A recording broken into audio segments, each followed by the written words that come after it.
मेरा शहर एक लंबी बहस की तरह है। सड़कें बेतुकी दलीलों सी और गलियां इस तरह जैसे एक बात को कोई इधर घसीटता कोई उधर। हर मकान एक मुट्ठी सा भींचा हुआ, दीवारें किचकिचाती सी और नालियां ज्यों मुंह से झाग बहता है। ये पंक्तियां कविता की महज चंद पंक्तियां नहीं है, ये किसी के जीवन को बयां करती हुई दास्तान है, जिसके केंद्र में है पंजाब की सबसे लोकप्रिय लेखकों में से एक अमृता प्रीतम।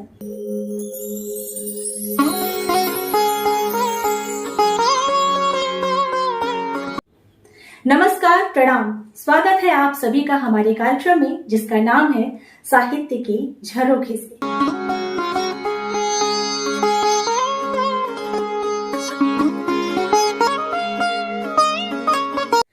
अमृता का नाम आते ही हमारे मन मस्तिष्क में त्रिकोणीय प्रेम कथा घूमने लगती है। हमें याद आते हैं मशहूर गीतकार साहिर और बेमिसाल चित्रकार इमरोज।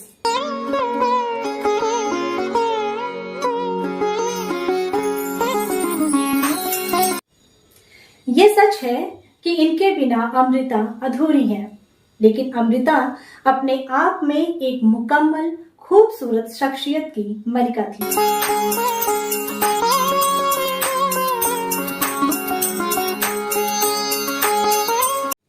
मैं अमृता को उनकी बेबाकी, निडरता, स्पष्टवादिता, आजाद ख्यालात वाली, अपने समय से आगे की सोच रखने वाली प्रगतिशील महिला और प्रेम में डूबी हुई पूर्णतः समर्पित अमृता के रूप में याद करती हूँ।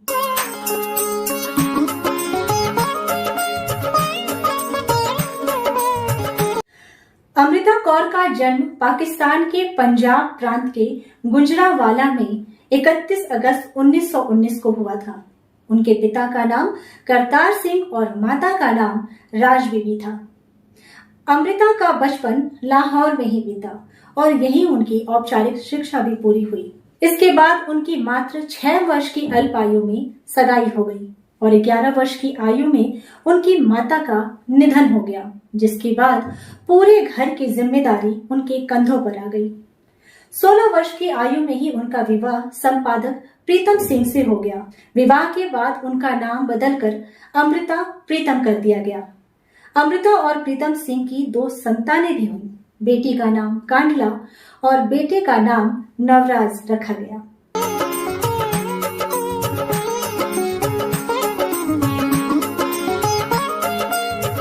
अमृता का वैवाहिक जीवन सफल नहीं रहा।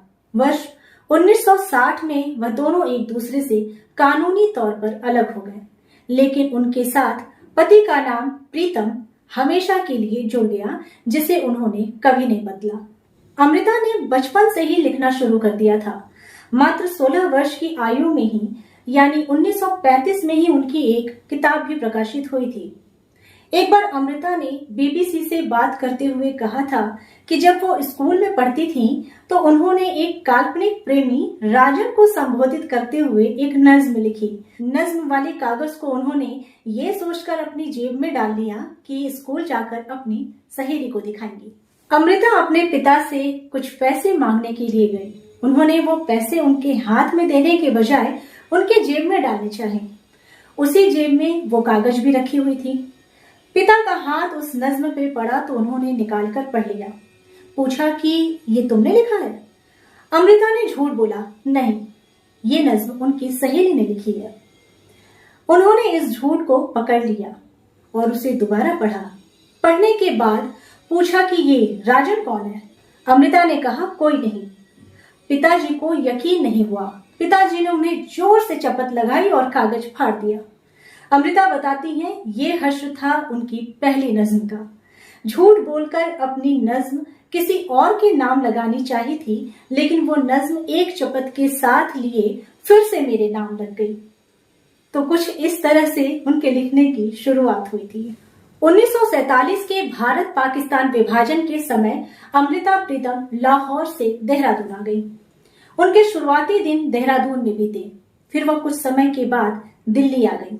यहाँ Amrita all India radio Delhi केंद्र से जुड़ गई। यही उनकी मुलाकात इमरोज से हुई थी। अमृता पर विभाजन का बहुत गहरा असर पड़ा। उन्होंने मुल्क के बंटवारे के समय विस्थापन का दर्द, दंगे, हत्याएं और बलात्कार देखे थे। इस दर्दनाक मंजर को देखने के बाद उन्होंने अपनी कविता अज आखियां वारिशाह लिखी, जो दोनों ही मुल्कों में रहने वाले लोगों का दर्द बयां करती है।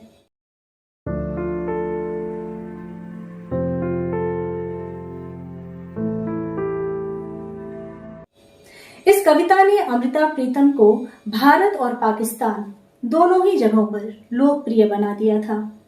बंटवारे की दहशत को आप उनके उपन्यास पिंजर में भी महसूस कर सकते हैं, जिस पर एक फिल्म भी बन चुकी है।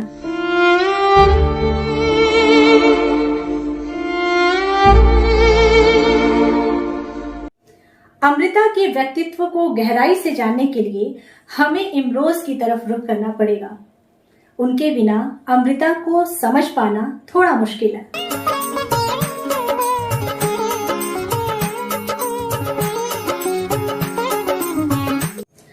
अमृता और इमरोज के बीच उम्र में 7 साल का फासला था। अमृता इमरोज से बड़ी थी। उनके प्यार का सिलसिला धीरे धीरे शुरू हुआ था। अमृता ने एक चित्रकार सेठी से अपनी किताब आखिरी खत का कवर डिजाइन कराने के लिए कहा। सेठी ने कहा कि वे एक ऐसे व्यक्ति को जानते हैं जो ये काम उनसे बेहतर कर सकता है। सेठी के कहने पर अमृता ने इमरोज को बुलावा भेजा। उस जमाने में वो उर्दू पत्रिका शमा के लिए काम करते थे।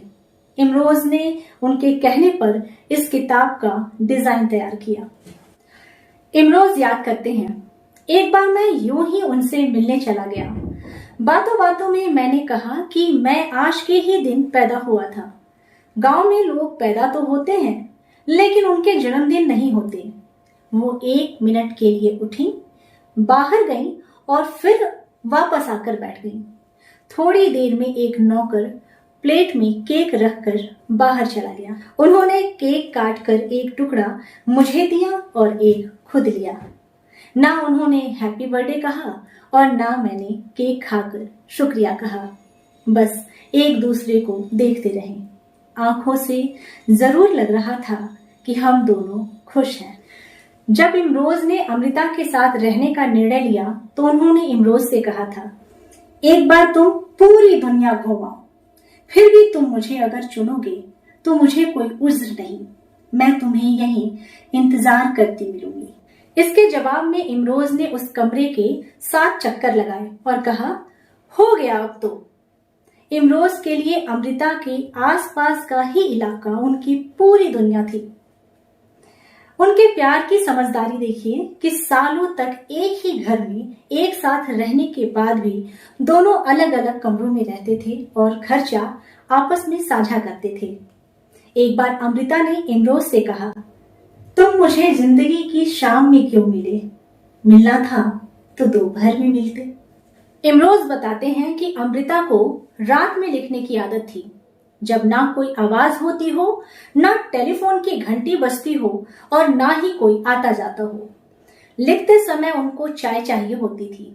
अब लिखने में मशरूफ अमृता खुद तो उठकर चाय नहीं बना सकती थी, तो इसलिए इमरोज ने रात में 1 बजे उठना शुरू कर दिया। इमरोज चाय बनाते और चुपचाप उनके बगल में रखाते।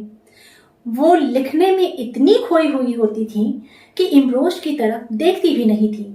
ये सिलसिला इसी तरह बदस्तूर 40-50 सालों तक चलता रहा।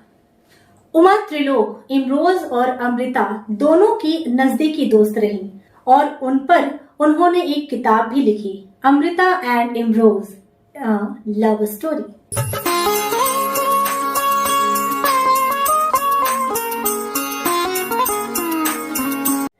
उमा कहती हैं कि अमृता और इमरोज की लव रिलेशनशिप तो रही, लेकिन इसमें आजादी बहुत है। बहुत कम लोगों को पता है कि वो अलग अलग कमरे में रहते थे और एक ही घर में जब इसका जिक्र होता था तो इमरोज कहा करते थे, एक दूसरे की खुशबू तो आती है। ऐसा जोड़ा मैंने बहुत कम देखा है कि एक दूसरे पर इतनी निर्भरता तो है लेकिन कोई दावा नहीं है। कुछ वर्ष पहले इमरोज ने अमृता और साहिर के रिश्ते के बारे में एक खुलासा किया था। एक इंटरव्यू के दौरान उन्होंने कहा, मुझे नहीं लगता कि वास्तव में अमृता और साहिर लुधियानवी एक दूसरे से प्यार करते थे। जब साहिर किसी मुशायरे में शामिल होने के लिए आए थे, तब के अलावा वह कभी भी अमृता से मिलने दिल्ली नहीं आए। वहीं अमृता भी कभी उनसे मिलने मुंबई नहीं गई, जहां वह रहते थे। साहिर पारिवारिक व्यक्ति नहीं थे और अमृता को इसका एहसास हो गया था।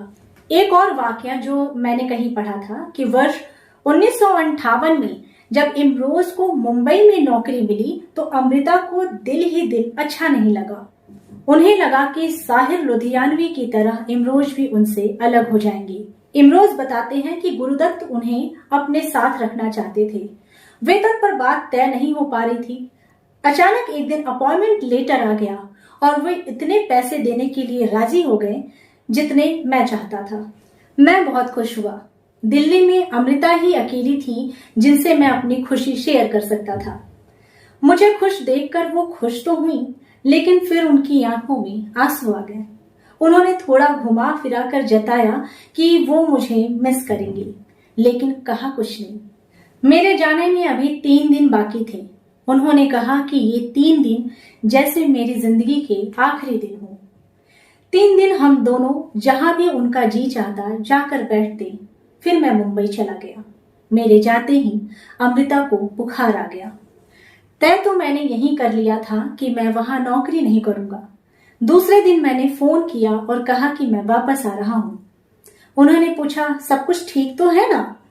मैंने कहा, हाँ, सब कुछ ठीक है, लेकिन मैं इस शहर में नहीं रह सकता। मैंने तब भी उन्हें नहीं बताया कि मैं उनके लिए वापस आ रहा हूं। मैंने उन्हें अपनी ट्रेन और कोच का नंबर बता दिया। जब मैं दिल्ली पहुंचा तो वो मेरे कोच के बाहर ही खड़ी थी और मुझे देखते ही उनका बुखार उतर गया। अमृता को साहिर लुधियानवी से एक तरफा मोहब्बत थी। ये बात किसी से छुपी नहीं हुई है। अपनी आत्मकथा रसीदी टिकट में वे लिखती हैं कि किस तरह साहिर लाहौर में उनके घर आया करते थे और एक के बाद एक सिगरेट पिया करते थे। साहिर के जाने के बाद वे उनकी सिगरेट की बटों को दोबारा पिया करती थी। इस तरह उन्हें सिगरेट पीने की लत लग गई।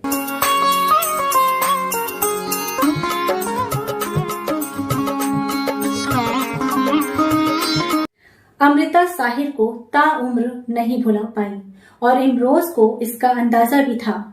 अमृता और इमरोज की दोस्त उमा त्रिलोक कहती हैं कि ये कोई अजीब बात नहीं थी। दोनों इस बारे में काफी सहज थे। उमा त्रिलोक बताती हैं, अमृता ये कहती थी कि साहिर एक तरह से आसमान है तो इमरोज मेरे घर की छत। साहिर और अमृता का प्लेटोनिक इश्क था। इमरोज ने मुझे एक बार बताया था कि जब उनके पास कार नहीं थी तो वे अक्सर उन्हें स्कूटर पर ले जाते थे। अमृता की उंगलियां हमेशा कुछ न कुछ लिखती रहती थी, चाहे उनके हाथ में कलम हो या ना हो। उन्होंने कई बार पीछे बैठे हुए मेरी पीठ पर साहिर का नाम लिख दिया। इससे उन्हें पता चला कि वे साहिर को कितना चाहती थी। लेकिन इससे फर्क क्या पड़ता है? वो उन्हें चाहती हैं तो चाहती रहे, मैं भी उन्हें चाहता हूँ। अमृता जहां भी जाती थी इमरोज को साथ लेकर जाती थी। यहाँ तक कि जब उन्हें राज्यसभा के लिए मनोनीत किया गया तो इमरोज हर दिन उनके साथ संसद भवन जाते थे और बाहर बैठकर उनका इंतजार करते थे। वो उनके साथी तो थे ही, उनके ड्राइवर भी थे। अमृता का आखिरी समय बहुत तकलीफ और दर्द में बीता। बाथरूम में गिर जाने से उनके कूल्हे की हड्डी टूट गई। उसके बाद मिले दर्द ने उन्हें कभी नहीं छोड़ा। उमा त्रिलोकी कहती हैं, इमरोज ने अमृता की सेवा करने में अपने आप को पूरी तरह से झोंक दिया। उन दिनों को अमृता के लिए इमरोज ने खूबसूरत बना दिया। उन्होंने उनकी बीमारी को उनके साथ साथ सहा। बहुत ही प्यार से वे उनको खिलाते, उनको पिलाते, उनको नहलाते, उनको कपड़े पहनाते। वो करीब करीब शाकाहारी हो गई थी। बाद में वो उनसे बातें करते, उन पर कविताएं लिखते, उनकी पसंद के फूल लेकर आते, जबकि वो इस काबिल भी नहीं थी कि वो हूं हां करके उनका जवाब भी दे। 31 अक्टूबर 2005 को अमृता ने आखिरी सांस ली, लेकिन इमरोज के लिए अमृता अब भी उनके साथ है, उनके बिल्कुल करीब। इमरोज कहते हैं, उसने जिस्म छोड़ा है, साथ नहीं। वो अब भी मिलती है, कभी तारों की छांव में, कभी बादलों की छांव में, कभी किरणों की रोशनी में, कभी ख्यालों की उजाले में। हम उसी तरह मिलकर चलते हैं। चुपचाप हमें चलते हुए देखकर फूल हमें बुला लेते हैं। हम फूलों के घेरे में बैठकर एक दूसरे को अपना अपना कलाम सुनाते हैं। उसने जिस्म छोड़ा है, साथ नहीं। अमृता ने अपनी मृत्यु से पहले इमरोज के लिए एक नज्म लिखी, मैं तुम्हें फिर मिलूंगी। इसलिए अमृता जी की अंतिम नज्म इमरोज के नाम थी, केवल इमरोज के लिए। मैं तुझे फिर मिलूंगी, कहाँ, कैसे, पता नहीं। शायद तेरे कल्पनाओं की प्रेरणा बन तेरे कैनवास पर उतरूंगी, या तेरे कैनवास पर एक रहस्यमयी लकीर बन खामोश तुझे देखती रहूंगी। मैं तुझे फिर मिलूंगी, कहाँ, कैसे, पता नहीं। अमृता की मृत्यु के बाद इमरोज भी कवि बन गए। 22 दिसंबर 2023 को इमरोज भी अपनी अमृता के पास चले गए। प्रेम में डूबी हर स्त्री अमृता होती है, या फिर होना चाहती है, पर सबके हिस्से में कोई इमरोज नहीं होता। शायद इसलिए भी कि इमरोज होना आसान नहीं है। खासकर हमारी सामाजिक संरचना में एक पुरुष के लिए ये अच्छा खासा मुश्किल भरा काम है कि किसी ऐसी स्त्री से प्रेम करना और उस प्रेम में बंधकर जिंदगी गुजार देना जिसके लिए यह पता हो कि वह आपकी नहीं है।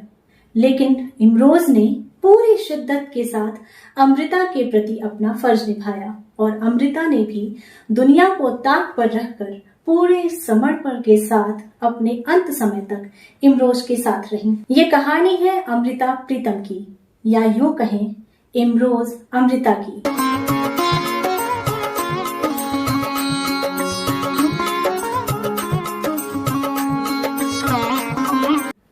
आशा है आपको हमारा ये एपिसोड जरूर पसंद आया होगा। आप अपने सुझाव कमेंट बॉक्स में जरूर साझा करते रहिए। जानकारी पसंद आई हो तो लाइक करें और इसे दूसरों के साथ साझा करें। अगली कड़ी में मैं फिर हाजिर होंगी कुछ और नए किस्सों के साथ। तब तक आप देखते रहिए साहित्य के झरोखे से। नमस्कार।